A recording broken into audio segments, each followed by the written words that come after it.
જય શ્રી કૃષ્ણ મિત્રો, સ્વાગત છે તમારું જયશ્રીસ કિચનમાં।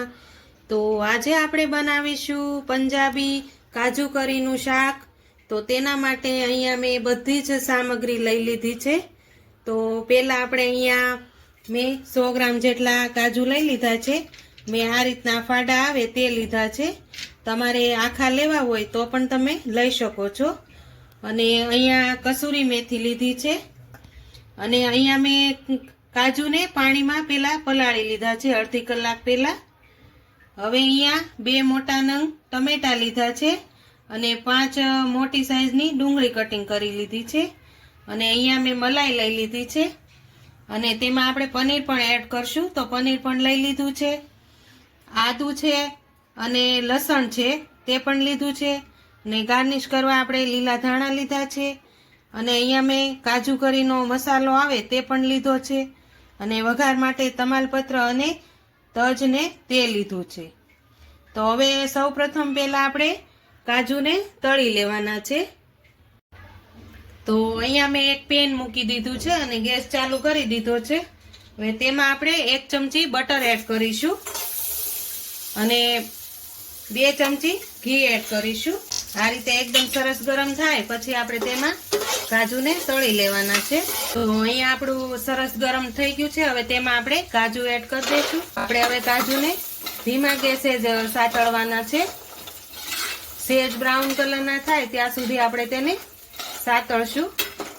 તો તમે પણ ઘરે આ રીતે બનાવશો ને તો ખૂબ જ સરસ કાજુ કરીનું શાક બને છે ને ખાવામાં પણ ખૂબ જ સરસ ટેસ્ટ આવે છે।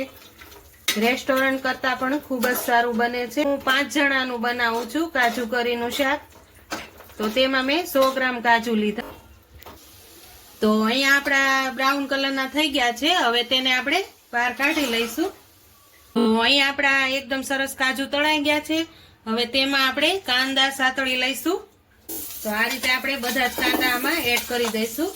તે પણ આપણે બટર અને ઘીમાં જ સાતળવાના છે। તેમાં આપણે આદુ અને લસણ એડ કરી દઈશું। અહીંયા મેં તજ અને લવિંગ લીધા છે તે પણ એડ કરી દઈશું।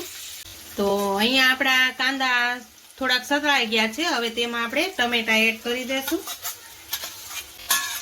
આ રીતે બધું જ સાતળવાથી શાકની કચાશ બધી દૂર થઈ જાય છે અને શાકમાં સ્વાદ પણ ખૂબ જ સરસ આવે છે। તો હવે ટમેટા સરસ રીતે ગળી જાય એમાં થોડુંક આપણે સ્વાદમાં મીઠું એડ કરી દઈશું જેથી આપણું ટમેટા એકદમ સરસ ગળી જશે। તો આ રીતે આપણે ટમેટાને પણ સરસ રીતે ચડવા દઈશું। તો અહીંયા આપણે આ કાંદા અને ટમેટા ખૂબ જ સારી રીતે સતળાઈ ગયા છે। હવે આપણે ગેસ બંધ કરી દઈશું। હવે તેને આપણે મિશ્રણને થોડી વાર ઠંડુ થવા દઈશું। તો અહીંયા આપણું મિશ્રણ એકદમ સરસ રીતે ઠંડુ થઈ ગયું છે। હવે તેને આપણે મિક્સર જારમાં પીસી લઈશું।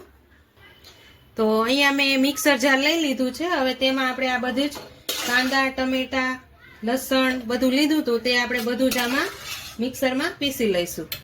તો અહીંયા મેં બધું જ મિક્સર જારમાં લઈ લીધું છે। હવે આપણે અહીંયા કાજુ પલાળ્યા હતા તે પણ આમાં એડ કરી દઈશું। તે પણ સાથે પીસી લેવાના છે।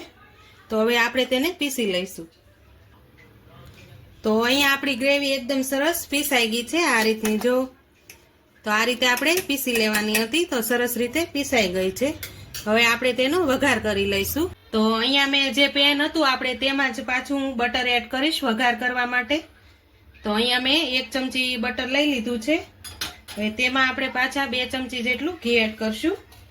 તો અહીંયા આપણું એકદમ સરસ ઘી અને બટર ગરમ થઈ ગયું છે। હવે તેમાં આપણે તમાલપત્ર એડ કરી દઈશું।